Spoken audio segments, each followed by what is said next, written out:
Hello दोस्तों, नमस्कार। स्वागत है आप सभी का आपके अपने YouTube channel the Grammar Hub by Daya Tagaria पर। और आज हम लोग ले आए हैं उस एलडीसी भर्ती परीक्षा का 55 दिवसीय मास्टर प्लान, जिसके लिए आप लोग इस चैनल पर इंग्लिश ग्रामर पढ़ रहे थे। साथियों, इंग्लिश ग्रामर बिल्कुल इंपॉर्टेंट है और जिसकी हम तैयारी आपके लिए करवाई रहे हैं। एलडीसी परीक्षा में आपके आधे 50% मटेरियल किसका है? इंग्लिश ग्रामर का। तो इंग्लिश ग्रामर तो आपके लिए इंपॉर्टेंट है, इंग्लिश ग्रामर को तो हम लोग पढ़ ही रहे हैं। लेकिन आपकी स्ट्रेटजी क्या होनी चाहिए? अब अंतिम 55 दिवस बच रहे हैं, बस 55 डेज ओनली रिमेनिंग। तो अगर 55 दिन बच रहे हैं तो उस 55 दिन में आपकी क्या प्लानिंग होनी चाहिए, आपकी क्या तैयारी होनी चाहिए, किस तरीके से आप लोग इस चीज़ को आपके जो गोल है एलडीसी की भर्ती परीक्षा का, उसको किस तरह से अचीव कर सकते हैं, इसके लिए हम लोग आज इस मास्टर प्लान को लेकर आए हैं। और साथियों, हम लोग शुरुआत करते हैं यहाँ से कि किस तरीके से आप लोगों को ये जो आपकी परीक्षा है एलडीसी की, उसको आप लोग बिल्कुल अच्छे तरीके से पास कर पाओगे। सबसे पहले तो आप लोगों को बहुत अच्छे से पता है कि इस चयन प्रक्रिया के क्या मुख्य चरण हैं। आपको पता है सबसे पहले आपकी लिखित परीक्षा होगी, जिसमें क्या होगा, 2 पेपर होंगे और वस्तुनिष्ठ प्रश्न यानी कि ऑप्शनल पेपर होता है। और आपकी 1/3 नेगेटिव मार्किंग है। साथियों, 1/3 जो नेगेटिव मार्किंग है, इस चीज़ को बहुत अच्छे से ध्यान में रखना, क्योंकि ये आपके बहुत नंबरों को कवर करवाएगी। और आपके जो 2 पेपर होंगे, उनमें एक तो जीके, साइंस और मैथ का होगा, जिसमें 150 क्वेश्चन होंगे, कुल अंक 100 हैं और इसका टाइम 3 घंटे का है। और जो आपका पेपर सेकंड है, इसमें सिर्फ सामान्य हिंदी और अंग्रेजी है। इसमें ध्यान रखना, ये 150 टोटल प्रश्न हैं और 100 अंकों के हैं, 3 घंटे का टाइम है। साथियों, एलडीसी भर्ती परीक्षा में आप लोगों को ये जो 2 पेपर हैं, जीके, साइंस, मैथ और हिंदी इंग्लिश का, इनको किस तरह से टैकल करना, इन दोनों पेपरों में आपको किस तरह से महारत हासिल करनी है, इस चीज़ के बारे में हम लोग आपको बता रहे हैं। साथियों, आपको अच्छे से पता होना चाहिए कि जीके, साइंस और मैथ, ये 2-3 सब्जेक्ट ऐसी हैं जिनमें आप कितना भी पढ़ लीजिए, बहुत सारी चीज़ें आपकी पहुँच से बाहर रहती हैं। तो बहुत सारी चीज़ें आपके दिमाग से निकल जाएँगी और आपकी जो ये कॉन्सेप्ट हैं, वो आपके समझ में नहीं आते, तो शायद हो सकता है वहाँ पर गलती के चांसेस बढ़ जाएँ। और 1/3 नेगेटिव मार्किंग है, तो आपको वहाँ पे ध्यान भी बहुत ज़्यादा रखना पड़ेगा। लेकिन ये जो सेकंड पेपर है, जिसमें सामान्य हिंदी और अंग्रेजी यानी कि जनरल हिंदी इंग्लिश आ रही है, जिसमें से 75 क्वेश्चन इंग्लिश के आ रहे हैं, जिनके लिए हम तैयारी कर रहे हैं। रोज़ शाम को 5 बजे क्लासेज आ रही हैं इंग्लिश ग्रामर की। लेकिन इंग्लिश ग्रामर की चीज़ें तो आपकी कंप्लीट हो जाएँगी। आपको ध्यान रखना है कि आपका जो ये सेकंड पेपर है हिंदी और इंग्लिश का, यही आपका सबसे ज़्यादा स्कोरिंग पेपर है और इस पर आपको पकड़ मजबूत करनी है। पकड़ मजबूत करने के लिए इंग्लिश के लिए तो आपके पास है ही, क्या है कि the Grammar Hub by Daya Tagaria channel है, जिस पर रोज़ शाम को क्या आएगा, 5 बजे क्लासेज आ रही है इंग्लिश ग्रामर की, जीरो टू हीरो सीरीज़, जिसमें आपको ये 75 क्वेश्चन इस तरह से रटवा दूँगा मैं कि आपके इन 75 क्वेश्चन में से अगर 70 क्वेश्चन सही ना हो जाएँ, तो इसमें आपके लिए मैं गारंटी से लिख के दे दूँगा कि आपके 70 क्वेश्चन सही हो जाएँगे, अगर आपने मेरी ये सारी क्लासेस टाइम टू टाइम ली तो।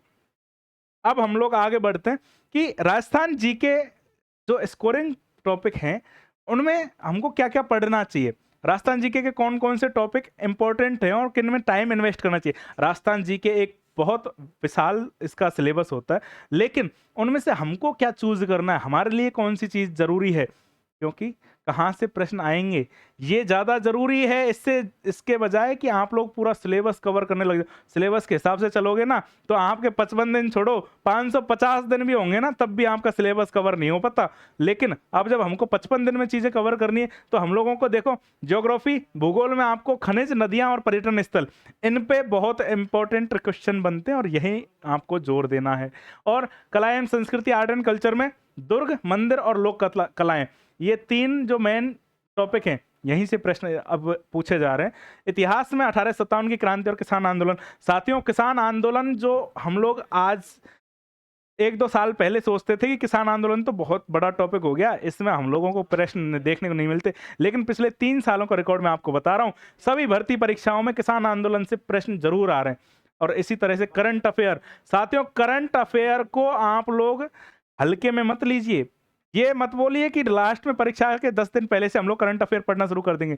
आपके जितने भी प्रश्न हैं, वो सबको करंट से रिलेट करके प्रश्न पूछे जा रहे हैं और आजकल तो कथन कारक वाले भी प्रश्न ज़्यादा आ रहे हैं। तो आपको ध्यान रखना है कि करंट अफेयर पे विशेष ध्यान करना है, फोकस रखना है करंट अफेयर्स पे। क्या जाता है, रोज़ का अखबार पढ़ना, बस आधा 1 घंटा रोज़ आपको करंट के लिए देना ज़रूरी है। इसके अलावा विज्ञान और गणित के लिए 55 दिन में तो क्या ही, आपको पता है विज्ञान और गणित तो अगर आपकी पहले से बेस मजबूत होगा तभी 55 दिन में आपका कुछ बन सकता है।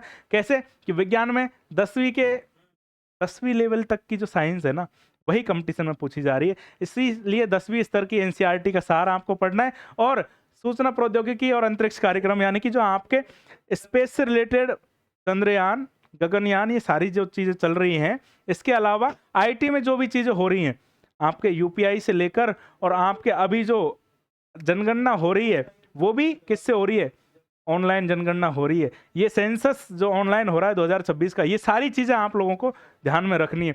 इसके अलावा आनुवांशिकी और रक्त समूह, ये सारी चीजें तो आपको पता है कि आपको क्या पढ़ना है। गणित में आपको वैदिक गणित, क्योंकि आपको स्पीड जरूरी है, तो वैदिक गणित अगर पढ़ लेते हो तो आपकी स्पीड बन जाएगी। लेकिन बीच में 5-7 साल का गैप ऐसा आया था जिसमें 10-15 साल का मैं कहूँगा, जिसमें लोगों को, जिसमें मैं भी शामिल हूँ, हमें वैदिक गणित नहीं पढ़ाई गई थी, तो हमारी स्पीड थोड़ी सी स्कोर में कम रह जाती है। प्रतिशत, लाभ, हानि और ब्याज, इनमें से हमेशा प्रश्न पूछे जाते हैं। प्रतिशत, लाभ, हानि और ब्याज, इसमें से प्रश्न तो आना ही आना है। और त्रिकोणमिति और ज्यामिति जो बेसिक्स हैं वो तो हमको पढ़ना ही। गणित में प्रैक्टिस ही एकमात्र सफलता का मंत्र है। गणित में तो आप लोग जितना प्रैक्टिस करोगे उतना ही आपकी सफलता निश्चित है। तो गणित के लिए आपको प्रैक्टिस सेट निकालने चाहिए, जितना आप क्वेश्चन कर सकते हो, जितना भी टेलीग्राम्स में जो भी प्रश्न आते हैं उनको करते रहोगे तो आपको इसमें चीजें मिल जाएंगी। हिंदी जो पेपर सेकंड आ रहा है हमारा, जिसमें हिंदी इंग्लिश आ रहे हैं, हिंदी और अंग्रेजी ये तो गेम चेंजर है आपका। इस हिंदी और अंग्रेजी को अगर आपने संभाल लिया तो ये मान लीजिए आपका पूरा पेपर हो गया, पूरा पेपर आपका अच्छे से हो गया। कैसे कि एलडीसी परीक्षा में आपका चयन इसी पेपर पर निर्भर करेगा, क्योंकि इस 150 प्रश्नों में से अगर 120 प्लस का आपका लक्ष्य रहा तो आप लोग बहुत अच्छे से एलडीसी एग्जाम क्रैक कर पाओगे। भाषा की, व्याकरण पर पकड़ करना है आपको, और वोकेबलरी एंड डेली प्रैक्टिस। साथियों, जो भी भाषा होती है, जिसमें चाहे आप हिंदी लीजिए चाहे इंग्लिश लीजिए, पहली बात तो इसमें व्याकरण, इंग्लिश में जो ग्रामर है वो आपको उस पर पकड़ मजबूत करनी है। और पकड़ मजबूत करने के लिए इंग्लिश का तो आपको पता ही है, द ग्रामर हब बाय दयाते गरिया अच्छे से आपकी ग्रामर की पकड़ मजबूत करवा रहा है। और साथ में वोकेबलरी के लिए हम लोग ट्राई कर रहे हैं, कोशिश कर रहे हैं हम लोग कि एक अलग से सीरीज लेके आए, और साथ में आपकी जो वोकेबलरी की शॉर्ट्स आएंगी, और आपके जो टेलीग्राम चैनल है द ग्रामर हब बाय दयाते गरिया, उस पर वोकेबलरी के रोज एक प्रश्न पूछा जाएगा।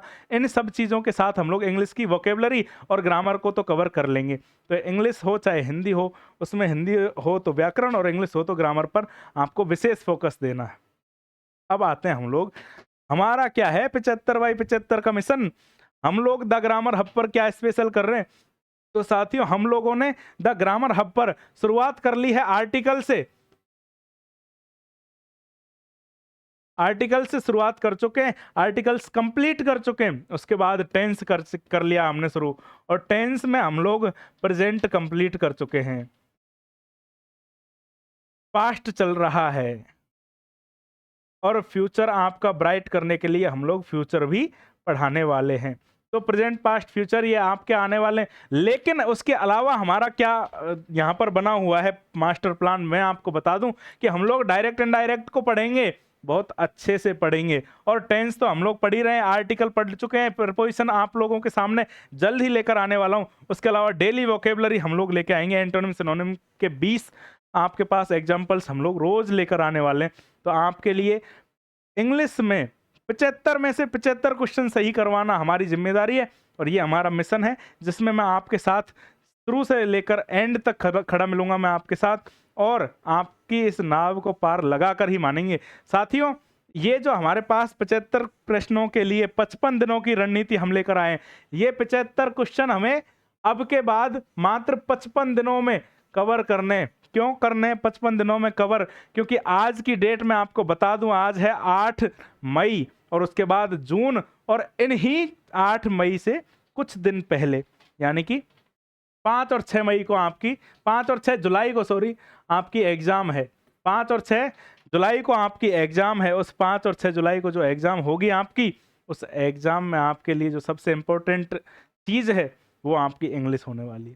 साथियों, मैंने पहली जो क्लास थी मेरी, उसमें भी मैंने यहीं से शुरुआत की थी, और अब की इस क्लास में भी मैं आपको याद दिला दूं कि हम लोग कंपटीशन एग्जाम में इंग्लिश को इसलिए छोड़ देते हैं क्योंकि हम सोचते हैं कि इंग्लिश को छोड़ देंगे तो बाकी हमारी जो चीज़ें हैं उनसे हम लोग कवर कर पाएंगे। लेकिन मैं आपको बता दूं कि इंग्लिश को जितना टाइम हमने अपनी ज़िंदगी में दे दिया है, जितना पहली क्लास से लेकर और आज तक हम लोगों ने इंग्लिश पढ़ी है, जितना टाइम हमने इंग्लिश को दे दिया, उस इंग्लिश के दिए हुए टाइम के साथ बेईमानी होती है वो चीज़ जब हम बोल देते हैं कि इंग्लिश को छोड़ देते हैं।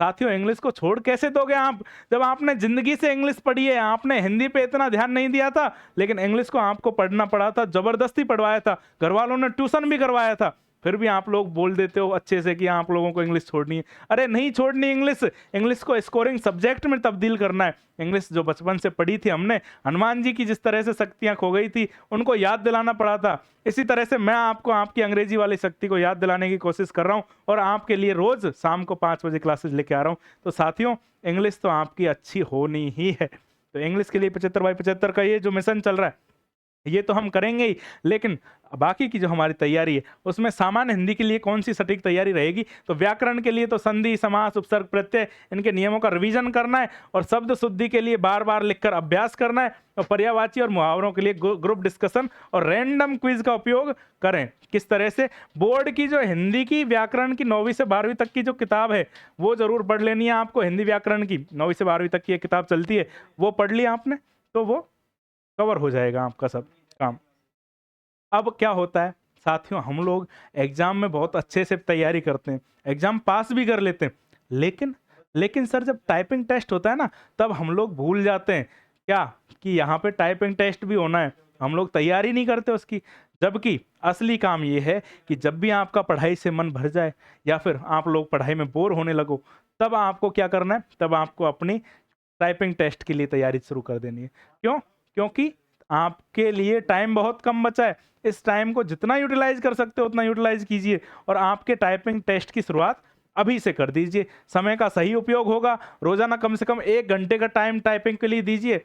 हिंदी कृतिदेव और इंग्लिश का फॉन्ट 1-2 ये आपको करना है, इसकी आपको प्रैक्टिस करनी है। एफिशिएंसी टेस्ट के लिए एमएस ऑफिस के जो शॉर्टकट हैं इनको भी आपको सीखना है। एमएस ऑफिस के शॉर्टकट सीख लिए, टाइपिंग टेस्ट में कृतिदेव और फॉन्ट 1-2 ये हमने पढ़ लिया, तो हमको और फिर कुछ करने की जरूरत नहीं पड़ेगी। अगर आपने परीक्षा की तैयारी के साथ साथ ही टाइपिंग टेस्ट की तैयारी कर दी, तो बाद में आप जब एग्जाम के बाद जो टाइपिंग की टेस्ट की तैयारी करोगे उसमें आप लोग पहले से प्रिपेयर रहोगे, तो आपके जो हाथ हैं उनको चलाने में बहुत आसानी आएगी और आप और लोगों से बहुत आगे पहुंच जाओगे। तो टाइपिंग टेस्ट की तैयारी अभी से शुरू कर दीजिए। साथियों, कुछ नहीं जाता, आपको बस एक कीबोर्ड खरीदना है, उसको आप अपने मोबाइल में ओटीजी से कनेक्ट कर लीजिए, मोबाइल से कनेक्ट कर लीजिए। कोई जरूरी थोड़ी कंप्यूटर ही चाहिए, कंप्यूटर नहीं चाहिए टाइपिंग टेस्ट के लिए, ये आपको बहुत ध्यान रखने वाली चीज़ है। अरे जाता क्या है, एक कीबोर्ड लाइए, 250-300 रुपये का कीबोर्ड आ जाएगा, उसको ओटीजी से कनेक्ट कीजिए और अपने मोबाइल में चलाइए। 300 रुपये का खर्चा है। 55 दिनों का हमारा जो वार प्लान है वो किस तरह से होना चाहिए, आपको आज के बाद कल से फर्स्ट डे से पहले दिन से 30 दिनों तक तो सिलेबस को पूर्ण करना है, कॉन्सेप्ट को समझना है और शॉर्टकट नोट्स बनाने। अगर आपने 30 दिन कॉन्सेप्ट को समझा और ये पूरा सिलेबस एक बार कवर कर लिया, तो उसके अगले दिन 31 से लेकर और 45 दिन तक आपको बस रिवीजन करना है, सघन रिवीजन करना है 45 दिनों में। और बाकी बचे हुए जो आपके 40 से लेकर 55 दिन, यानी कि कितने, लास्ट के 10 दिन हैं, उनमें आपको मॉक टेस्ट देना है। जितनी प्रैक्टिस हो सकती है उतनी प्रैक्टिस आपको लास्ट के 10 दिनों में करनी है। आपको अंतिम जो 10 दिन हैं उनमें सिर्फ और सिर्फ रिवीजन और टेस्ट सीरीज के लिए आरक्षित रखना है उनको, वो रिजर्व रख लीजिए उन 10 दिनों को। क्या होगा, आज से 30 दिन आपको सिर्फ सिलेबस की पूर्णता पर ध्यान देना है, सिलेबस को पूरा करना है। उसके बाद सघन रिवीजन करना है, जितना गहन रिवीजन कर सकते हो उतना करो, मात्र कितने दिनों में, 15 दिनों में। और उसके बाद बाकी बचे आपके 10 दिन, अंतिम दिन, उन 10 दिनों में आपको मॉक टेस्ट देने हैं और टेस्ट सीरीज आपकी अगर आपने कर ली तो 10 दिनों में तो ये मान लीजिए आपके बहुत सारे हजारों क्वेश्चंस आपकी आंखों के आगे से निकल जाएंगे और आंखों के आगे से निकलने वाले क्वेश्चन आपको परीक्षा में मिलेंगे और आपके वो प्रश्न सही हो जाएंगे। तो आज साथियों, जो हमने ये 55 दिनों की जो कड़ी मेहनत है वो आपकी आगे की 30 साल की जिंदगी बदल सकती है। ठोकरें खाकर ही इतिहास बनता है, ये बात आप गांठ बांध कर रख लीजिए। क्यों? क्योंकि साथियों, जिन लोगों को सफलता हाथ नहीं लगती ना, उन लोगों से उनके जो रिश्ते हैं वो भी छूट जाते हैं। रिश्ते तभी हमारे पास रहेंगे जब सफलता हमारे पास आ जाती है। आपकी जो सफलता है वही डिसाइड करती है कि आपको कितनी इज्जत मिलनी है। अगर आप सफल हैं तो आप समाज में अच्छी तरह से सिर उठाकर चल सकते हो, लेकिन अगर आप सफल नहीं हुए तो आपको लोगों से छुपकर ही जीना पड़ेगा। तो साथियों, ये ठोकरें खाकर जो इतिहास बनता है, ये काम हमको आज से शुरू कर देना है। और इन 55 दिनों की ये जो कड़ी मेहनत है, ये आपकी आगे की 30 साल की ज़िंदगी बदल सकती है। 30 क्या, मैं तो कहूँगा आपकी आगे आने वाली 1-2 पीढ़ी तक की ज़िंदगी सफल कर देगी। तो साथियों, आप ऐसा ज़रूर करें। ये काम करने में जा क्या रहा है हमारा, जब सब कुछ हमारे पास है। तो आज की इस वीडियो में हम लोगों ने जो 55 दिन की जो हमारी तैयारी थी, उसके बारे में हमने पूरा डिस्कशन किया। और आपकी इस तैयारी में जितने भी मोड़ आएँगे, उन सभी मोड़ पर आपको मार्गदर्शन देने के लिए आपके इस YouTube channel the Grammar Hub by Daya Tigaria पर आपका बड़ा भाई दया तिगरिया बैठा हुआ है। आप कमेंट कीजिए और आपकी सारी समस्याओं का जो समाधान है, वो आपको तुरंत मिल जाएगा। और आपकी जो जितनी भी समस्याएँ हैं, उन सबको सॉल्व करने के लिए हम लोगों ने टेलीग्राम चैनल भी बनाया हुआ है, जिसमें the Grammar Hub by Daya Tigaria नाम से जो टेलीग्राम चैनल है, उस पर आपको एग्जाम से रिलेटेड नोट्स, इसके अलावा मेरी जो क्लासेज आ रही हैं शाम को 5 बजे, उन क्लासेज के नोट्स भी आपको उसी पर मिलते हैं। तो साथियों, जितनी भी आपका दम बचा हुआ है उसको संभालो और इन 55 दिनों में आप जी जान लगाकर तैयारी करो। क्यों? क्योंकि आपको पता है आपकी ये 55 दिनों की मेहनत आगे के 55 साल आपके लिए मज़े से गुजारने के लिए आपका जो रोड मैप है वो तैयार कर देगी। तो आज के लिए इतना ही। और ऐसी वीडियोस के लिए सब्सक्राइब कीजिए हमारा channel the Grammar Hub by Daya Tigaria. और आज के बाद जो शाम के हमारी 5 बजे की क्लासेज हैं, उनमें आप लोगों की उपस्थिति दर्ज होना ज़रूरी है। तो आपकी ग्रामर को सही करने के लिए आप लोग आइए, हमारी जो शाम की 5 बजे इंग्लिश 0 टू हीरो सीरीज चल रही है उसमें। आज के लिए इतना ही। धन्यवाद।